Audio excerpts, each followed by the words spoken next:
Ini Gibran Martin adalah adik dari sahabat aku Roy lagi. Gading Martin. Benar. Kalau kan Om Roy kan bokapnya. Iya. Kamu sebagai adik ya, terutama punya ayah yang sangat terkenal ya.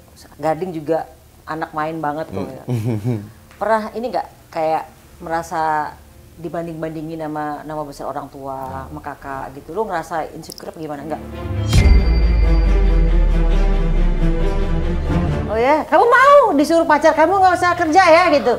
Ini pacaran lo ya? Anaknya bucin banget. Kamu tuh yang bucin? Aku. Kamu? Aku bucin banget. Nah, Bun, aku jadi playboy kan nggak banget. Aku kakak lo lebih cocok kan? Ini sama juga ya? Dia nggak ya? Pabriknya sama, Jack. No comment.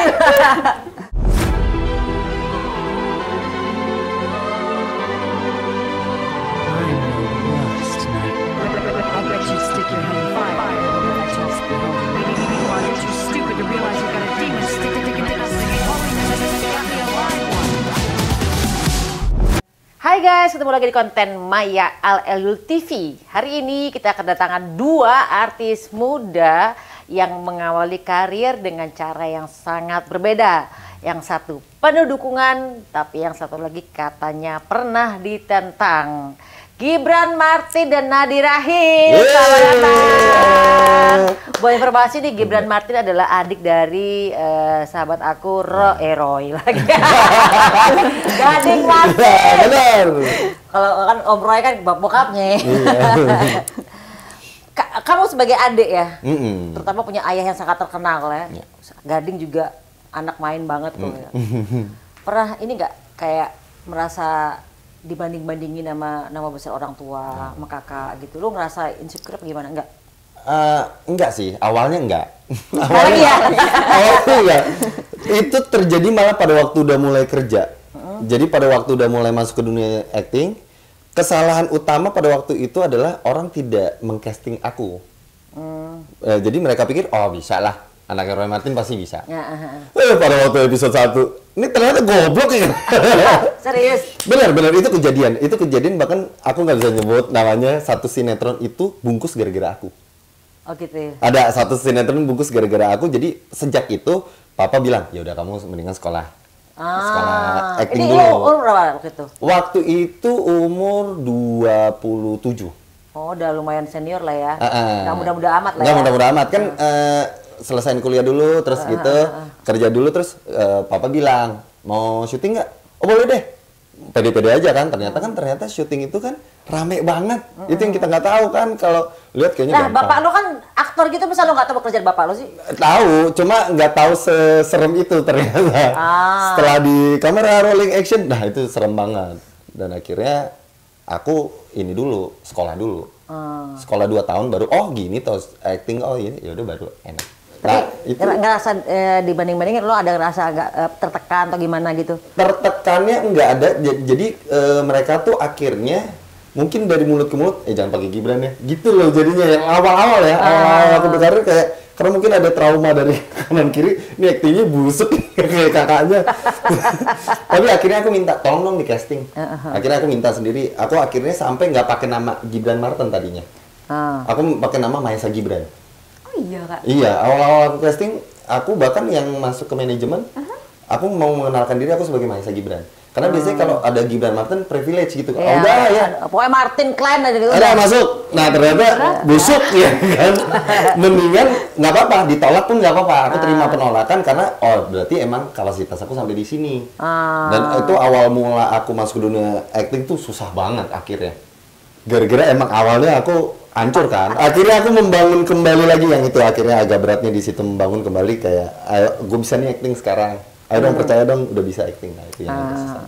Lu berarti dirimu sekolah itu 2 tahun tuh apa? Bukan acting dong? Acting.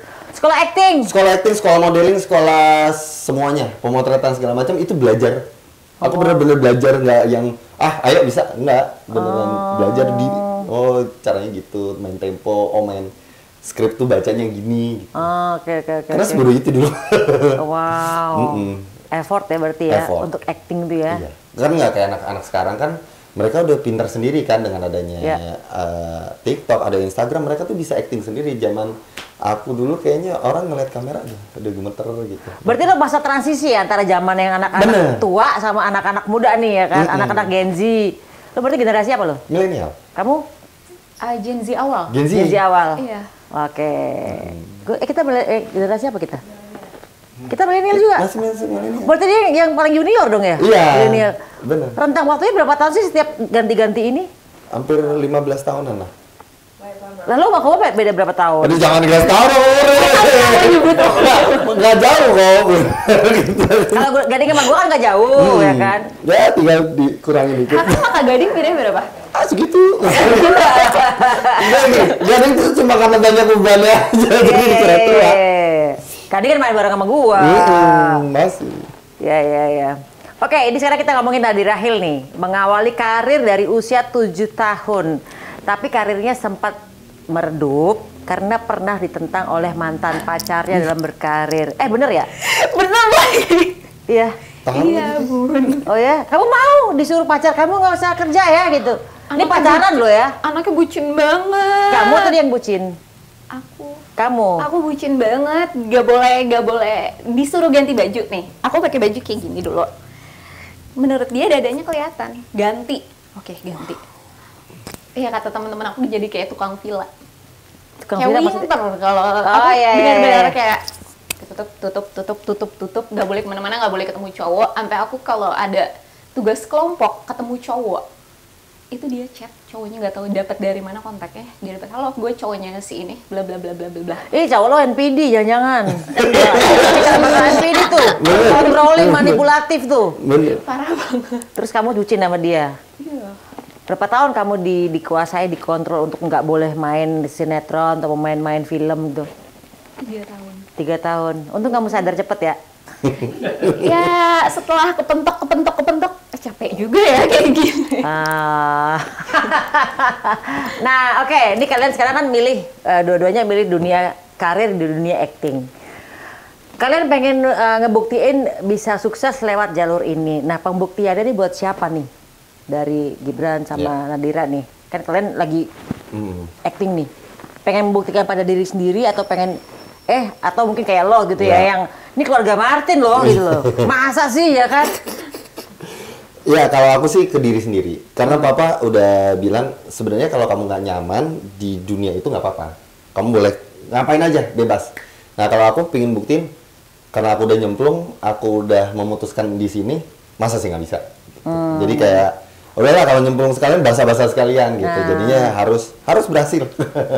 Harus bisa. Lalu udah effort 2 tahun sekolah lagi ya. Sekolah acting kan itu kan. Anak gue kenapa nggak mau ya waktu itu ya? Gue suruh sekolah acting nggak mau. Iya sih Al, udah gue berangkatin. Kamu kapan-kapan ini yuk masuk sekolah acting kayak ya short course lah gitu. Nggak mau. Karena udah bagus juga kali, Bun. Film Mungkin. pertamanya Tapi kan aja bagus. Iya, aku maksudnya tapi kan nonton. lebih didalemin kalau mau profesional di situ jadi yang paling the best lah gitu loh. Gue kan Biar pengennya dapet karakter gitu. gitu kali ya. Ember. Jadi bisa segala macam peran gitu. Lo kalau di sekolah berarti diajarin gitu ya, mulai dari acting psycho, acting orang gila, acting baik gitu. Dan kadang monolog 10 menit. Monolog kita adegan 10 menit, kamera cuma di depan. Jadi orang bipolar. Iya, jadi mood kayak swing. gitu, berubah terus. Cuma skenario di awal doang, abis itu mainin. Bayangin kita punya biasa kalau di sekolah acting, satu skenario mainin jadi 10 karakter. Jadi ini ngomongnya misalkan udah makan belum? Tapi beda lagi kalau orang yang posesif, udah makan belum? Nah, ini dengan kalimat udah makan belum aja bisa maininnya banyak. Oh gitu. Serunya di situ kalau sekolah acting, serunya di situ. Iya sih, harus bisa menerjemahkan kata-kata dari skenario ya. Benar. Kan kalimat itu mati sebenarnya, kita yang ngidupin. Aktor juga harus ngidupin kalimat-kalimat. Iya, actingnya. Oke. Kamu ngebuktiin buat siapa?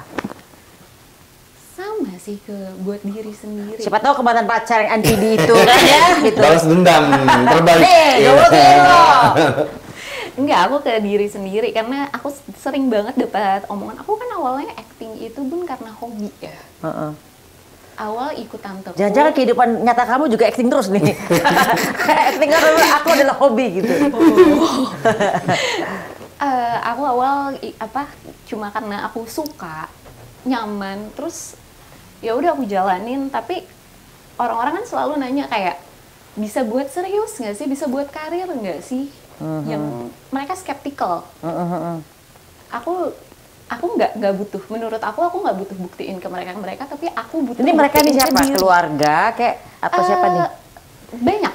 Ada keluarga, tapi keluarga bukan keluarga inti ya, keluarga besar, terus ke teman-teman yang bukan teman beneran. Oke. Yang banyak ngomong kayak gitu kan, kayak kerjanya kayak main-main, bisa beneran buat karir nggak sih gitu. Bisa banget, say. Kenapa tidak gitu kan? Senior yang ngomong. Ember, kalau gue kan musik ya kan. Kan seniman musik juga dulu sempat diremehin kan.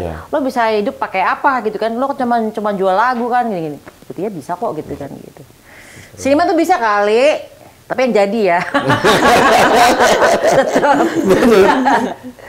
Banyak kan seniman-seniman yang memang juga kadang-kadang di bawah rata-rata juga pendapatannya kan. Nggak semuanya bisa diterabas rata gitu kan. Jadi kamu membuktikan kepada untuk kalau aku jatuhnya buat diri sendiri. Sendiri ya. Iya. Selain meneruskan hobi tadi itu ya. Iya. Oke, nah tapi ternyata kenyataannya memang tidak semudah itu kita sukses. Pernah kepikiran untuk nyerah nggak di tengah jalan? Siapa aja nih? Ini udah 2 tahun sekolah kan? Iya. Wah udah effort. Ini menurut gue sih effort lo gila sih gitu. Terus anak gue kagak ada effortnya sekolah, gue acting ya gitu loh. Terabas aja langsung. Terabas aja gitu. Kalau nyerah hampir ya, makanya aku juga ada bisnis lain kan. Kayak aku juga trading di mining gitu. Terus kalau nyerah hampir kayak aduh, apa orang kan kita tahu sendiri casting setiap hari ada orang wajah baru, ada orang dengan kemampuan acting lebih bagus lagi. Apa udahlah ngapain? Tapi ternyata setiap mau nyerah tuh kayak malah ada tawaran. Bener? Mau kayaknya boleh deh, selangkah lagi deh. Selangkah lagi malah jadi nggak berhenti sekarang. Malah nanti sebenarnya masih ada 4 film lagi untuk tahun depan.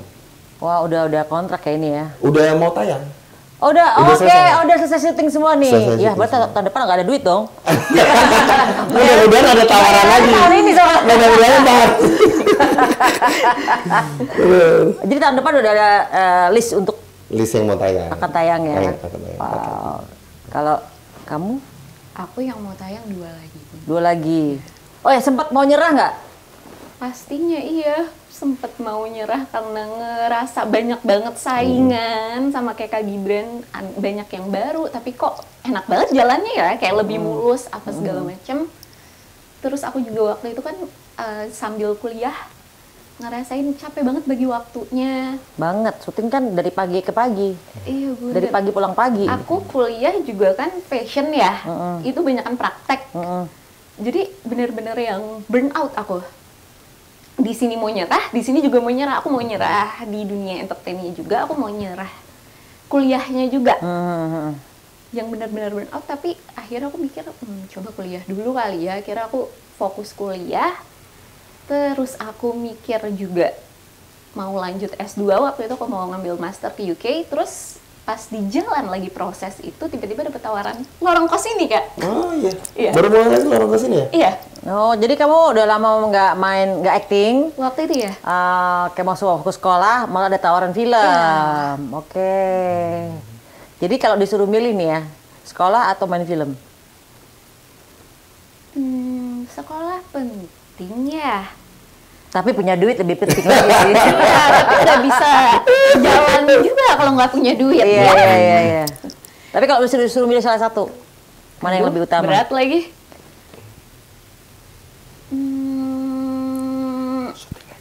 Jadi syuting aja deh. Sekarang banyak sekolah online. Iya sih, sekarang kan banyak sekolah-sekolah yang udah online ya. Benar. Bahkan kadang-kadang tiba-tiba aku lulus, lah kapan sekolahnya gitu kan. Ternyata sekolah kayak apa tuh yang online itu kan ya. Oke, bentuk support terbaik yang pernah kalian terima saat lagi down. Itu jangan-jangan nggak pernah down lagi, dia mikir lagi. Aku daunnya aku pakai simpen Bun. Oh. Aku simpen dan aku pertama memang aku bukan orang yang terlalu sharing.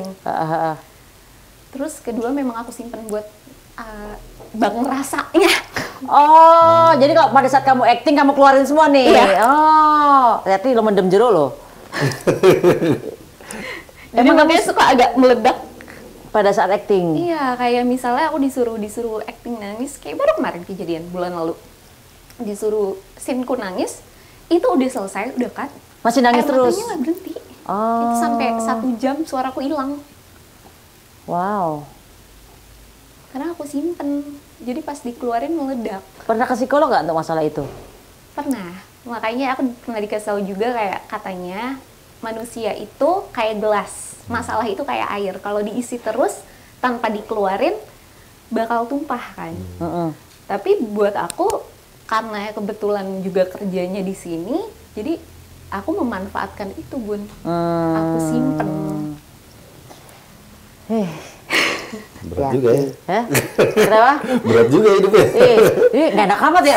Kayak aja ya tiba-tiba. Nah, juga mendalik ya. Tiba-tiba gue lagi sakit nih, sakit baik area dada nih. Sekarang nyimpen kan. Jangan sampai. Karena kan harus dikeluarin ya kayak gitu tuh ya. Harus di paling nggak di entah lo lagi di atas gunung kayak teriak kayak apa ya kan. Enggak ya, lo bener-bener kalau lagi down tuh bener-bener sendiri ya. Iya. Even orang tua juga nggak tahu. Enggak. Papa mama. Kayak Nadira nih anaknya nih, mendem jero. Jadi benar-benar udah ya, disimpan ya. Iya, anaknya nyimpen banget. Pantesan dia diatur sama NPD, mental ini mau ya. 3 tahun. Itu kamu juga mendem tuh? Iya. Sama mantan pacar itu diatur ini. Iya, awal mendem, tapi lama-lama ngelawan, jadinya toksik banget, kayak tarik-tarikan lawan-lawanan. Gitu. Itu bisa ngelawan? Karena udah mentok, capek banget. Udah capek ya. Aku jadi acara psikologi gue. Oke, ketakutan apa yang paling terbesar dalam hidup kalian berdua? Takut nggak punya duit. Satu, sama kayak gue. Betul. Terus apa lagi? Takut nggak punya duit itu serem banget.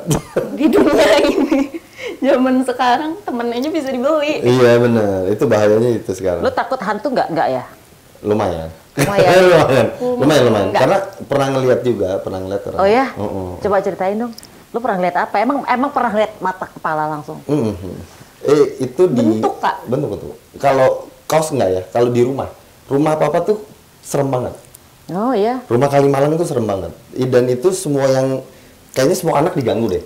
Kan kita berenam ya saudara. 6-6-nya tuh semua diganggu. Nah ini yang paling parah itu tuh ada rekamannya. Itu sebenarnya Gading punya rekamannya. Jadi papa mama ini kan nggak ada takutnya. Jadi kalau misalkan ada yang bilang, oh ada hantunya, malah didatengin, mana sini kita doain bareng. Nah pada waktu itu kejadiannya di rumah itu hantunya doa bareng. Kita doain bareng. Ya. Hantunya sebelahnya doa bareng. Itu sampai galon itu mental. Oh ya? Galon air isinya masih ada airnya, itu nyampe bererakan di mental. Kita lagi isi air, baru balik badan terus mental. Oh iya? Beneran seadanya. Akhirnya didoainlah satu spot emang yang semua orang lihat lah di situ. Yang lo lihat apa sosoknya? Belum. Nah ini dulu, ini didoain karena apa-apa. Nah pada waktu itu aku tuh duduk aja, aku ngeliatin, aku rekam deh pakai handphone. Coba direkam. Pada waktu ngerekam itu nggak ada kejadian apa-apa. Setelah matiin rekamannya, didengerin, itu ada suara. Itu bener-bener manggil mama aku. Oh, kira anak ente. Anak ente bukan. Nama mama. Iya, mama anak. Cewek cowok, Kak? Apa? Cewek suaranya. Suaranya cewek. Nah, setelah hari itu, malamnya, kan di kamar aku tuh ada sofa. Sofa kayak gini nih. Kayak gini, ini baru kasur. Nah, aku tuh suka males. Ini kan TV. Saking malesnya, sofanya tuh aku deketin sama kasur. Supaya kalau udah malam tuh tinggal gitu ke kasur. Nah itu pas aku bangun itu ada cewek rambutnya semua gitu, cuma dia gebuk kepala gitu, bener-bener gebuk aku kayak gini, lu jangan ikutan deh gitu. Kalau bokap kasarnya gini, kayak dia ngomong kalau bokap nyokap lu lagi doa lu nggak usah ikutan, lu kan sama kayak gua gitu. Kayak gitu, kayak kita kan andeng nih, ngapain lu ikut-ikutan. Setelah itu aku kalau papa mama lagi doa, aku nggak pernah mau ikut. Silakan monggo. Aku tidak mau ikut campur dengan urusan-urusan ini. Dan Mukanya jelas cewek gitu ya? Jelas. Cantik apa jelek? Nggak, ketutupan rambut ya. Oke. Cuma waktu digambar itu bener-bener sakit banget loh. Mukul muka, terus aku kebangun, aku ngeliat lagi udah nggak ada kan.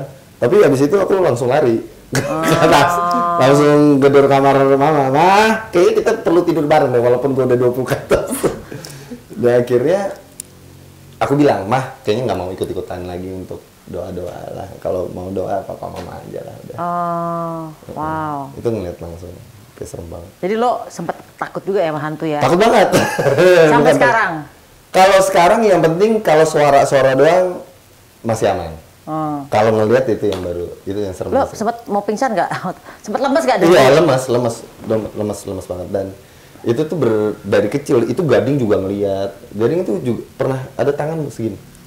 Itu Lady lagi naik motor, tangan gitu. Wah, langsung masuk ke dapur dulu. Masuk ke dapur. Serius? Rumah Kalimantan seserem itu. Wow. Seserem itu. Kayaknya sampai sekarang juga serem deh. Jarang pulang ya? Jarang pulang, karena aku kan udah gak pernah pulang.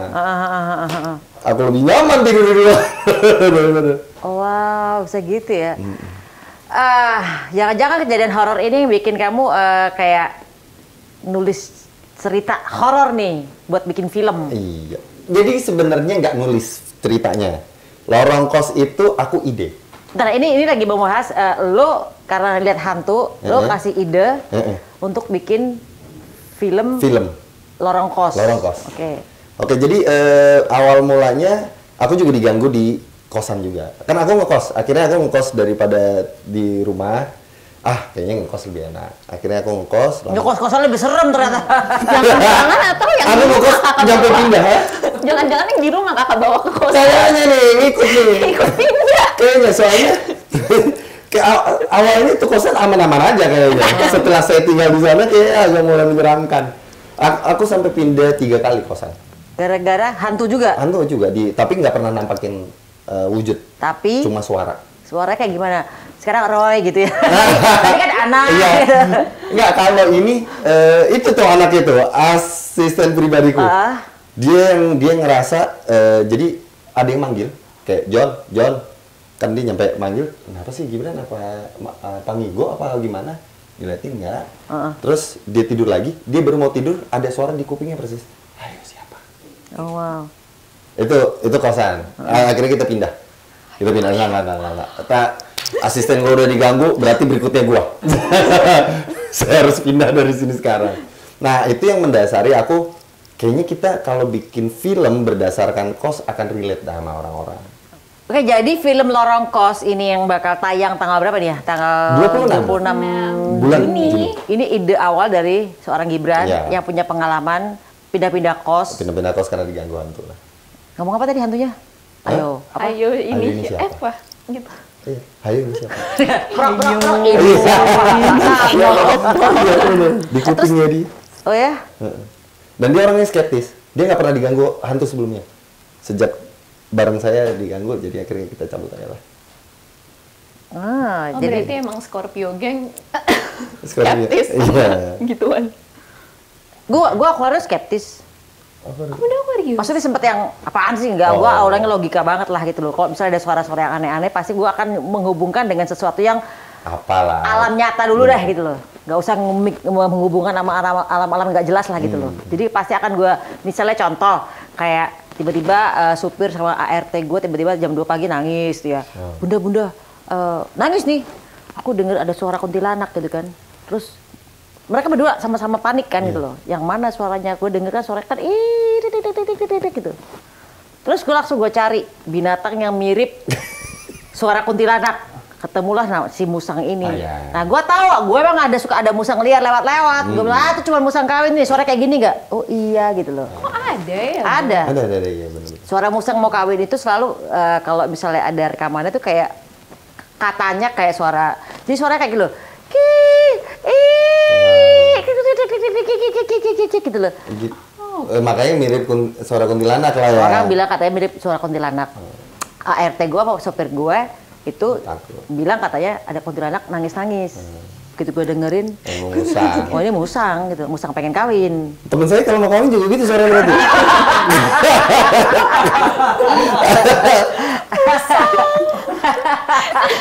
Kalau gue gitu orangnya sangat logika banget. Jadi gue akan cari yang paling mendekati alam nyata di apa gitu loh.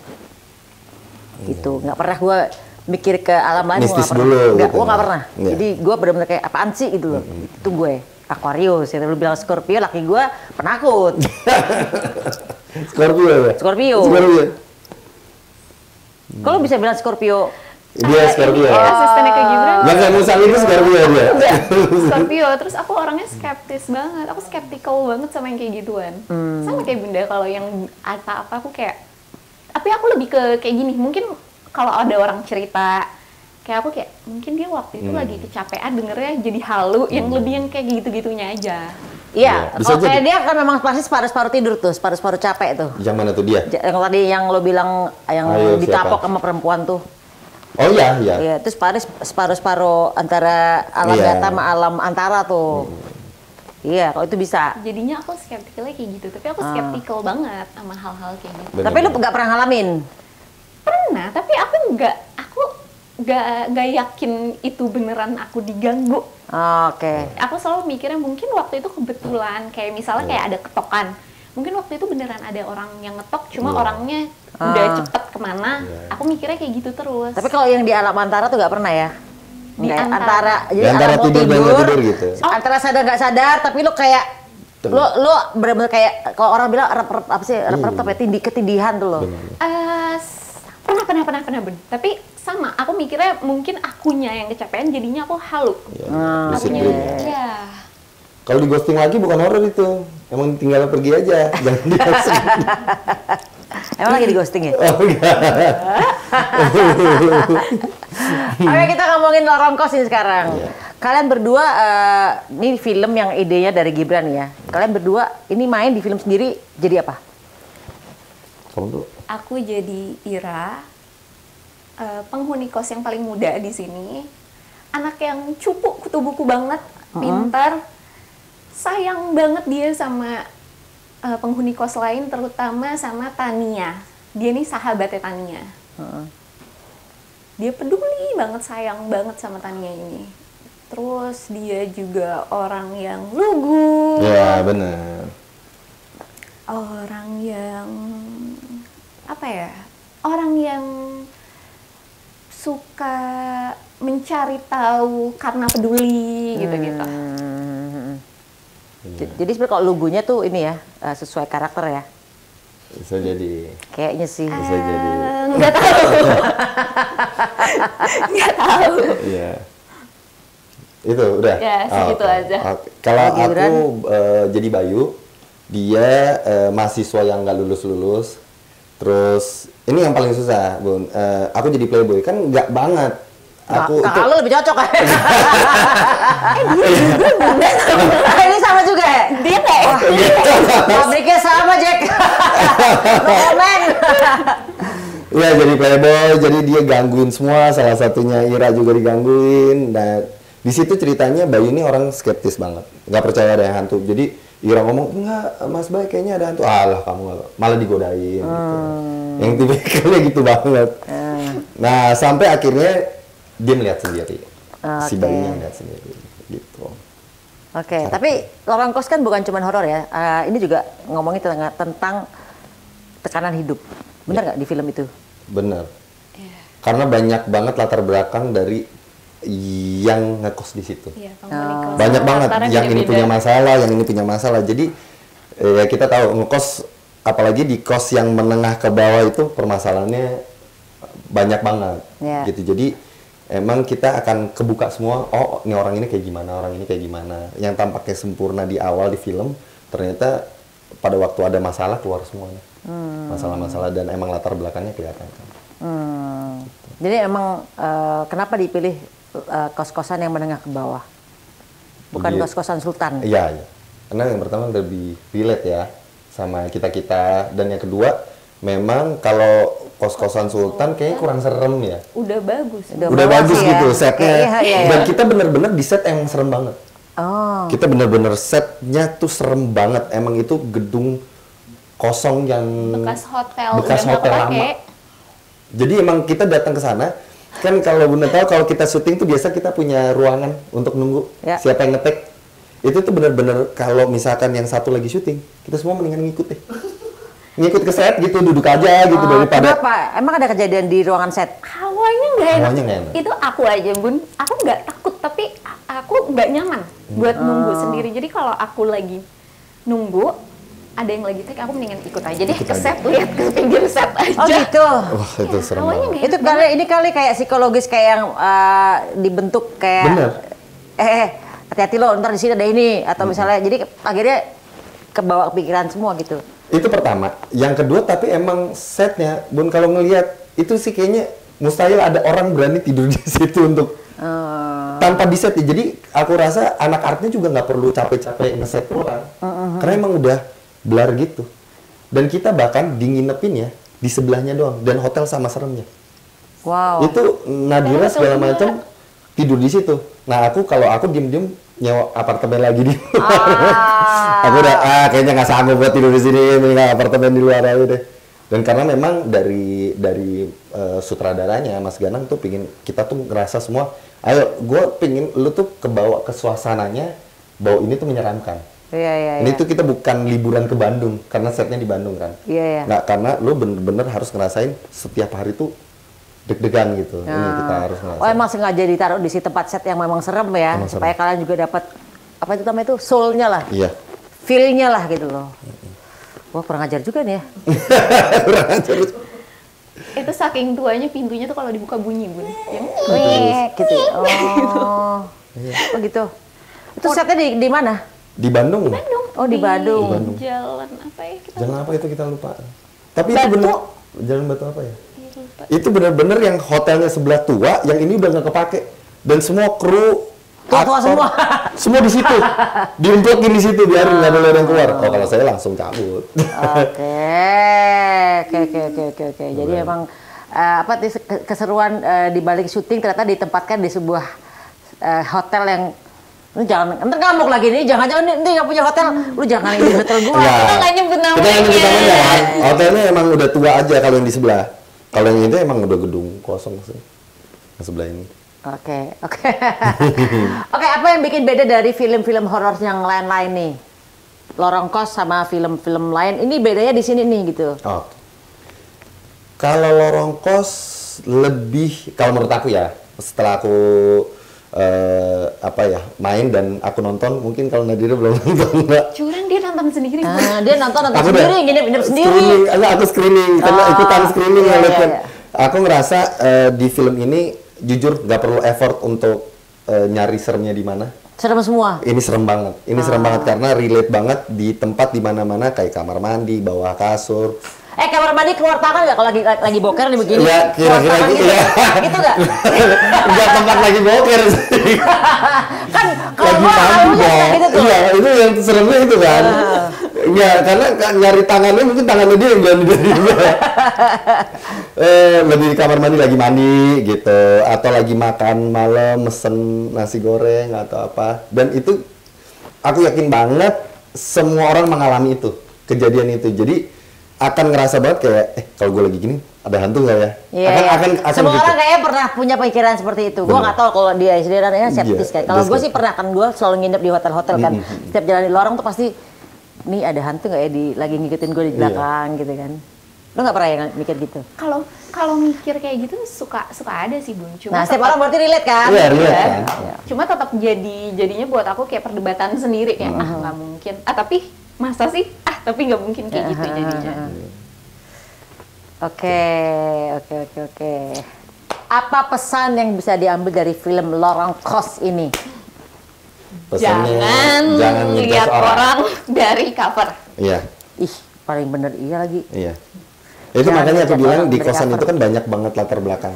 Jangan lihat orang dari covernya. Karena yang kelihatan baik belum tentu baik. Yep.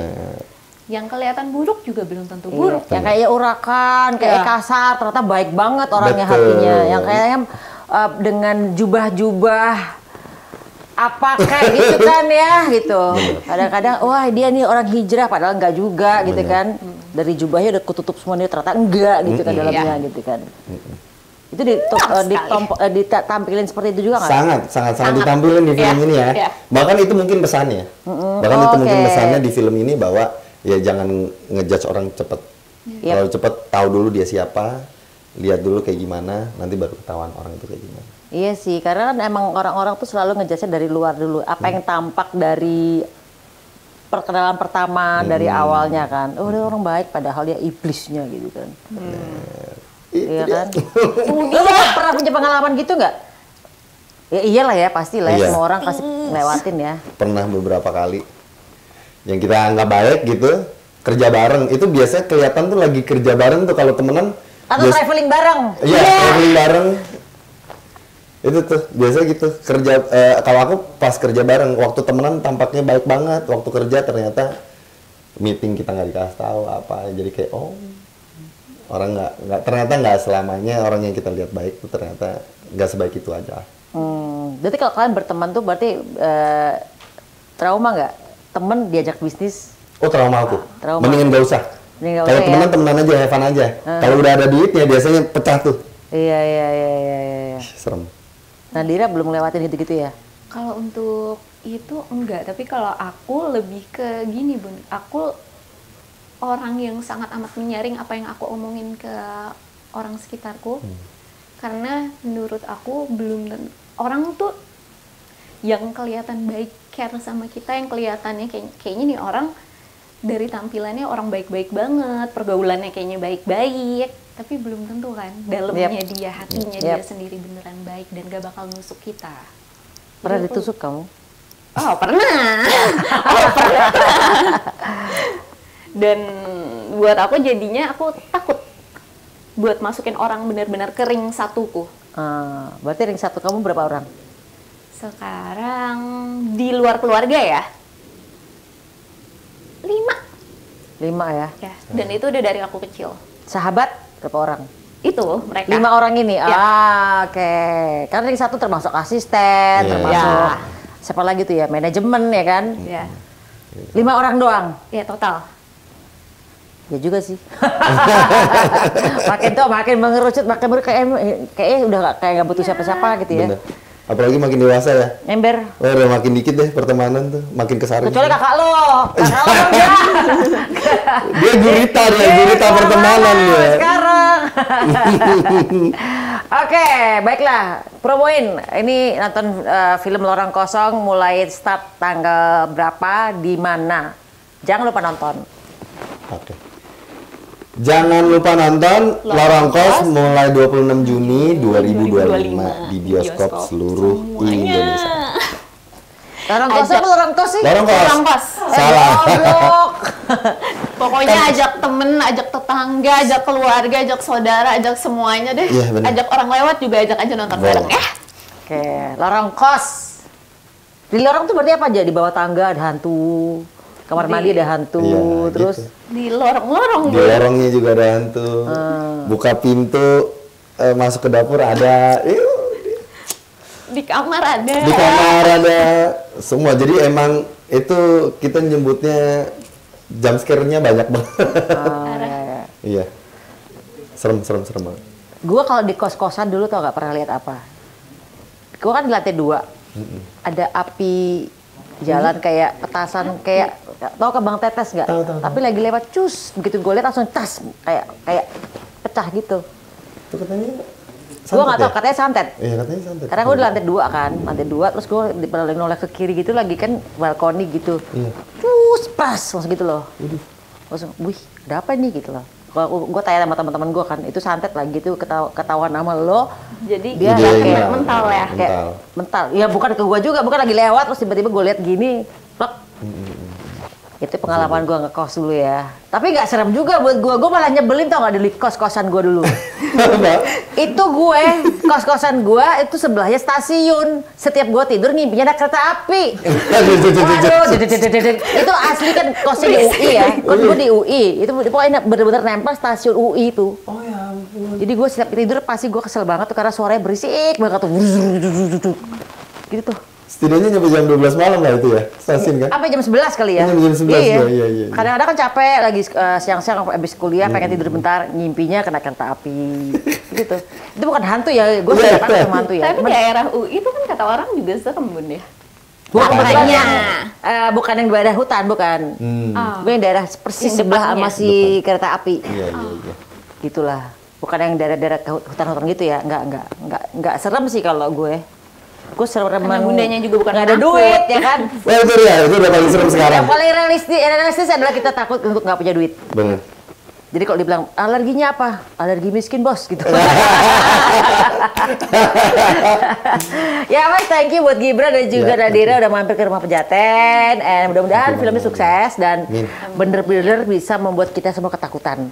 Dan jangan sampai pulang dari nonton itu kalian bener-bener parno nih. Iya. Bener-bener parno nggak? Bener parno yakin. Ya 2 hari nggak mau mandi lah. Ya. Jorok banget.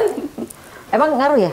Ya kadang-kadang kan gitu kan, Kamar karena mandi adegannya juga banyak tahu. juga yang di kamar mandi tiba-tiba muncul, jadi orang pikir nggak mau mandi lah. Oh. Saya pernah habis nonton film horor, apa namanya, sampoan gini, nggak mau nutup mata nih, takutnya waktu begini ada.